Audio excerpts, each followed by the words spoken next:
ఇక నిన్న ఆ రిపోర్టును పెడుతున్నాము అని చెప్పి అసెంబ్లీలో పెట్టి జరిగింది ఏంటండి? నేను ఇంతకుముందు చెప్పినట్టు మా హరీష్ రావు గారు మాట్లాడితే ఈ రిపోర్టు అబద్ధం, తప్పు, దీంట్లో వాస్తవాలు లేవు, మేమిచ్చిన ఆధారాలు ఈ రిపోర్ట్లో మెన్షన్ చేయలేదు, పేర్కొనలేదు అనేది హరీష్ రావు గారు చెప్పే ప్రయత్నం చేస్తుంటే 33 సార్లు 10 మంది మంత్రులు, ముఖ్యమంత్రి, బీజేపీ సభ్యుడు పాల్వాయి హరీష్ రావు గారికి అడ్డం తగులుతారు. ఒకటే రోజు మొత్తం ఇక చర్చ చేసిరు.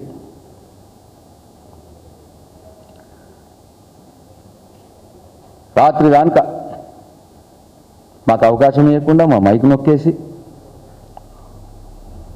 ఇక వాళ్ళు చెప్పిందే చెప్పి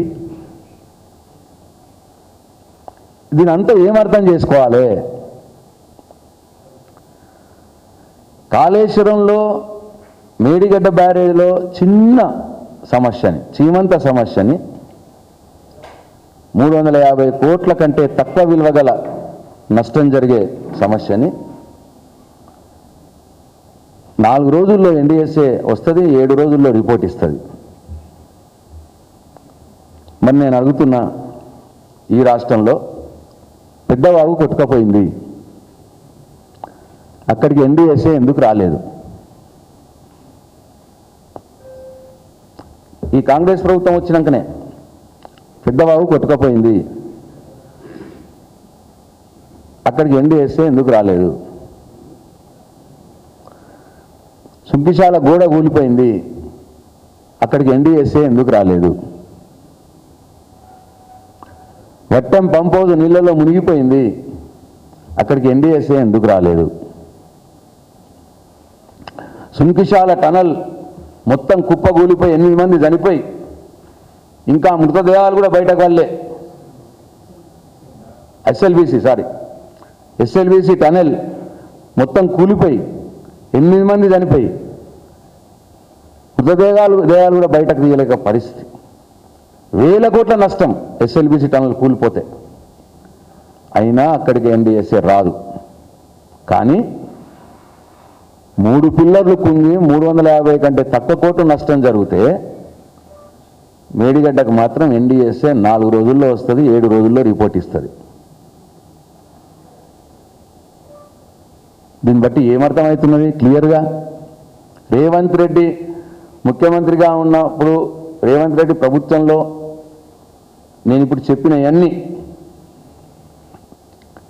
పెద్దవాగు కొట్టుకుపోవడం కావచ్చు, వట్టెం పంప్ మునిపోవడం కావచ్చు, సుంకిశాల గోడ కూలిపోవడం కావచ్చు, ఎస్ఎల్బీసీ టనల్ కుప్పకూలిపోవడం కావచ్చు, ఇన్ని జరిగినా రేవంత్ రెడ్డి మీదకి ఎన్డీఎస్ఏ పంపించాడు మోడీ.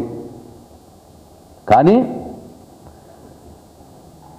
1000 కోట్ల నష్టం జరుగుతుంది వీటితోటి, అయినా ఎన్డీఎస్ఏని పంపడు రేవంత్ రెడ్డి మీదకి మోడీ.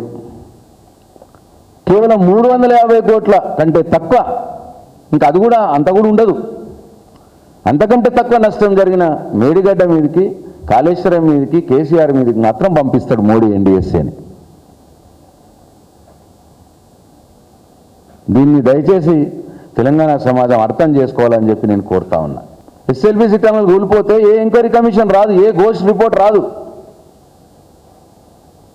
వట్టెం మునిగిపోతే ఏ గోస్ట్ రిపోర్ట్ రాదు, ఏ కమిషన్ రాదు. పెద్దవాగు కొట్టుకపోతే ఏ కమిషన్ రాదు. ఎస్ఎల్బీసీ గూడ కూలిపోతే, సుంకిశాల గోడ కూలిపోతే ఏ కమిషన్ రాదు.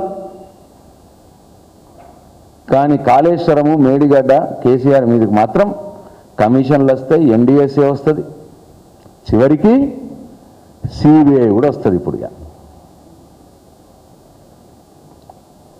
ఇవాళ నిన్న అసెంబ్లీలో బీజేపీ, రేవంత్ రెడ్డి, కాంగ్రెస్ పార్టీ కూడగబలుకొని చేసింది ఏంటంటే కాళేశ్వరం మీద సిబిఐ ఎంక్వైరీ. అంటే బండి సంజయ్ చెప్పిండు, రేవంత్ సిబిఐకి ఇచ్చిండు. బండి సంజయ్ అంటున్నాడు రోజు, అందరు చూస్తున్నారు మీడియాలో, సిబిఐకి ఇయ్యి మేము చూసుకుంటాం, సిబిఐకి ఇయ్యి మేము చూసుకుంటాం, మేము ఉన్నాం కదా ఢిల్లీలో అని బండి సంజయ్ చెప్పిండు. రేవంత్ రెడ్డి సిబిఐకి ఇచ్చిండు ఇప్పుడు కాళేశ్వరంని. అస్సలు ఇక్కడ తెలంగాణ సమాజం, తెలంగాణ ప్రజలు గమనించాల్సింది ఏంటంటే, కాళేశ్వరం ప్రాజెక్టు మేడిగడ్డ బ్యారేజ్ మీద రేవంత్ రెడ్డి, మోడీ ఇద్దరు కలిపి సిబిఐకి ఇవ్వడం వెనుక పెద్ద కుట్ర దాగున్నది. రెండు కుట్రలు దాంట్లో. ఒకటేమో ఈ ప్రభుత్వం మీద, ఎందుకంటే వీళ్ళు హామీలు అమలుపరుస్తలేరు, ఒక కొత్త డెవలప్మెంట్ ప్రోగ్రాం లేదు, ఒక ఇటుక పేర్చింది లేదు, తట్టడి మట్టి తీసింది లేదు, ఒక గుంత ఊడ్చింది లేదు 2 ఏళ్ళల్లో. కాబట్టి రేవంత్ రెడ్డి మీద తీవ్రమైన వ్యతిరేకత వస్తూ ఉన్నది ప్రజల్లో. మళ్ళీ కేసీఆర్ ఎక్కడున్నాడు, కేసీఆర్ రావాలి, కేసీఆర్ కావాలి అని తెలంగాణ ప్రజలు కోరుకుంటున్నారు. ఇటువంటి సందర్భంలో ఇవాళ కాళేశ్వరం పేరు మీద, సిబిఐ ఎంక్వైరీ పేరు మీద బీఆర్ఎస్ పార్టీని, కేసీఆర్ని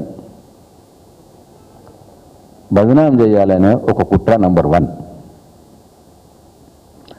నంబర్ 2 కుట్ర ఏంటంటే, తెలంగాణకు వరప్రద అయినటువంటి కాళేశ్వరం ఈ ప్రాజెక్టుపై సిబిఐ విచారణ చేయడం అంటే గోదావరి నదీ జలాల్ని తెలంగాణకు కాకుండా చేయడమే. ఇది రెండో కుట్ర. అంటే కాళేశ్వరాన్ని పండబెట్టి గోదావరి నీళ్లు కిందికి బనకచర్ల దానికి పోవాలి, పోయి చంద్రబాబు నాయుడు గారు అనుకున్నట్టు కావాలి. ఇది రెండవ కుట్ర. ఎందుకు జరుగుతుంది? బనకచర్లని, గోదావరి కావేరి నది జలాల అనుసంధానాన్ని, ఈ రెండింటిని బీఆర్ఎస్ పార్టీ తీవ్రంగా వ్యతిరేకిస్తున్నది తెలంగాణ ప్రయోజనాల కోసం. బనకచర్లకు గోదావరి నీళ్లు కిందికి వదిలితే తెలంగాణకు అన్యాయం జరుగుతుంది. అట్లనే గోదావరి కావేరి నది జలాల లింకు ప్రాజెక్టు మోడీ ఏదైతే ప్రతిపాదిస్తున్నాడో దానికి ఒప్పుకుంటే తెలంగాణకు అన్యాయం జరుగుతుంది. కాబట్టి దాన్ని బీఆర్ఎస్ పార్టీ తీవ్రంగా వ్యతిరేకిస్తున్నది, కేసీఆర్ తీవ్రంగా వ్యతిరేకిస్తున్నాడు దాన్ని. కాబట్టే